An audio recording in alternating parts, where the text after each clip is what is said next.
18 दिसंबर 2026 उस दिन वो दो मूवीज रिलीज होने वाली है जो आज तक के वर्ल्ड की बेस्ट और सबसे हाई लेवल की मूवी रहेगी।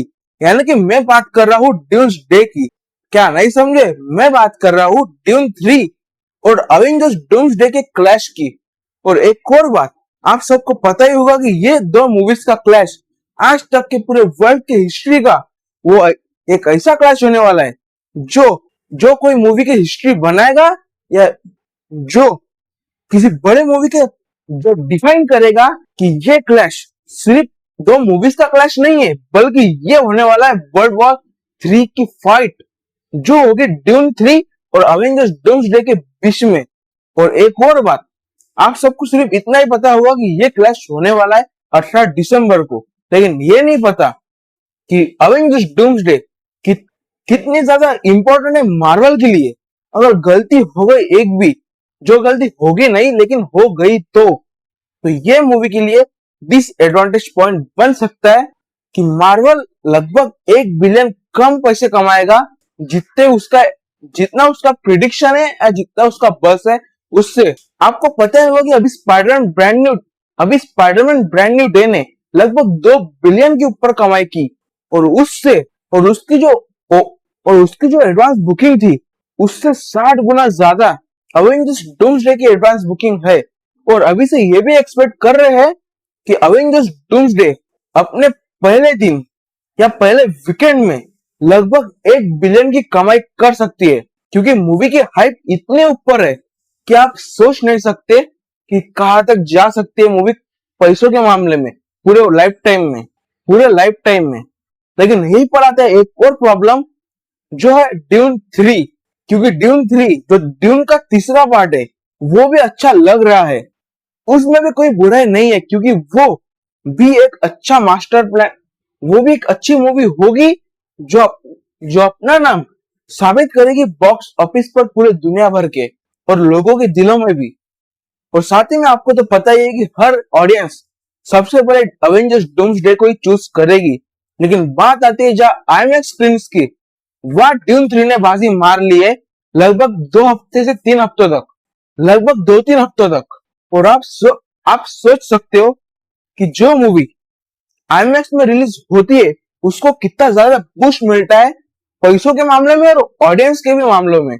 और साथ ही में एक और बात कि भले ड्यून 3 अच्छी निकल जाए मूवी में और मूवी 1 बिलियन क्रॉस भी कर जाए, लेकिन ये प्रॉब्लम नहीं है। प्रॉब्लम होती है मार्वल को, क्योंकि अवेंजर्स डूम्सडे एक ऐसी मूवी है जो हर ऑडियंस ने देखना चाहिए, जो मूवीज देखना पसंद करता है।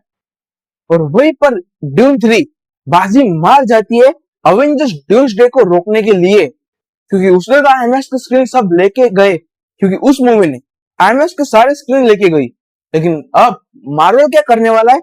मार्वल ने अनाउंस कर दिया है इन्फिनिटी विजन।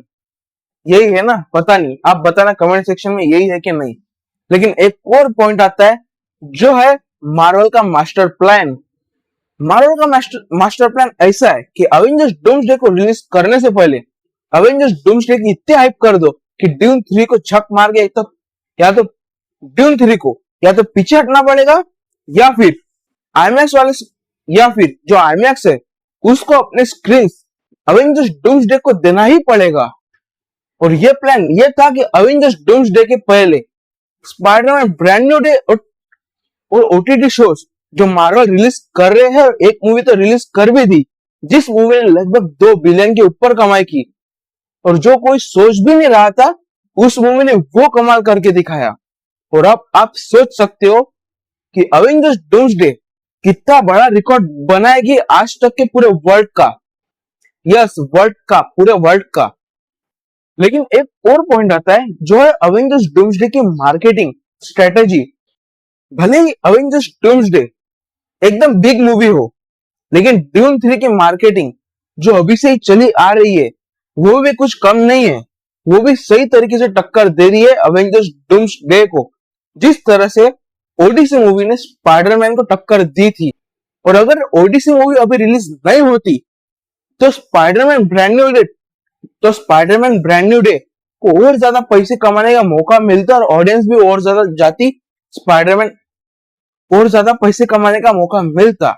लगभग 2.5 बिलियन करोड़, लगभग $2.5 बिलियन, लगभग 2.5 बिलियन क्रॉस कर जाती स्पाइडरमैन ब्रांड न्यू डे अगर ओडीसी मूवी रिलीज नहीं होती तो अभी के टाइम में। लेकिन यही पर एक और पॉइंट आता है कि अगर ऐसे क्लैश नहीं होगे तो कैसे मजा आएगा ऑडियंस को। और हाँ, ये भी टेंशन मत लो, क्योंकि ऑडियंस भले ही 1 महीने बाद क्यों ना आईमैक्स में देखने को मिले अवेंजर्स डूम्सडे, तो भी ऑडियंस देखने को जाएगी, क्योंकि ऑडियंस को चाहिए मस्त बढ़िया सा बिग स्केल पर एक्सपीरियंस, जो तो उनको मिल ही जाएगा। जो मार्वल का प्लान है इन्फिनिटी विजन रिलीज करने का, वो तो कर ही देंगे। तो इसी पॉइंट से साबित होता है कि मार्वल का सीधा प्लान है, सीधा फोकस है कि अपने को सारे रिकॉर्ड तोड़ने हैं। और साथ ही में हमें यह भी पता है कि अवेंजर्स डूम्सडे में डॉक्टर डूम के कैरेक्टर में कौन है। लगभग 2019 के बाद आरडीजे हमें अवेंजर्स मार्वल की कोई भी मूवीज में नजर नहीं है, और यही मार्वल का एक छोटा सा डिसएडवांटेज पॉइंट था, बल्कि छोटा नहीं बहुत बड़ा डिसएडवांटेज पॉइंट। लेकिन वो उन्होंने 2000 लेकिन वो उन्होंने आरडीजे को रिटर्न लाके क्लियर कर दिया। आरडीजे को रिटर्न लाके क्लियर कर दिया और ये भी साबित कर दिया कि मार्वल अब पीछे नहीं रहेगी, मार्वल जाने वाले सबसे आगे टॉप में। तो ये डूम्सडे का क्लैश। और मुझे आपका ओपिनियन कमेंट सेक्शन में लिख के जरूर बताना कि आपका क्या ओपिनियन है डूम्सडे के क्लैश पे, डूम्सडे के क्लैश पे। और वो दिन और वो हफ्ता या वो महीना सबसे ज्यादा हिस्टोरिकल महीना होगा आज तक के पूरे हिस्ट्री का। और यही है वर्ल्ड वॉर।